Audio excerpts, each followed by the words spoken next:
Welcome back to another episode of Ghouls Garage. Today we're working on a 1972 Corvette. We thought we'd show our viewers the replacement of the fuel pump. This happens to be a new fuel pump. You can see it has a diaphragm inside with an actuating lever right here that feeds it gas.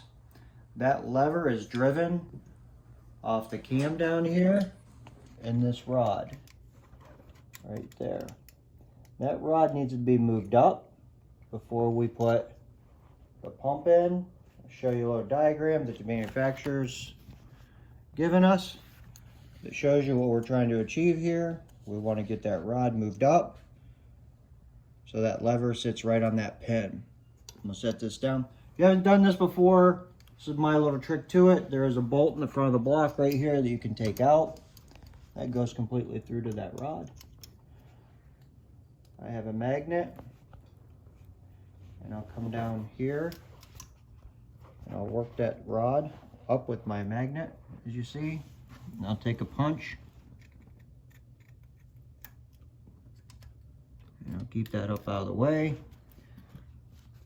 That will then allow me to feed the fuel pump in place and put the two bolts on.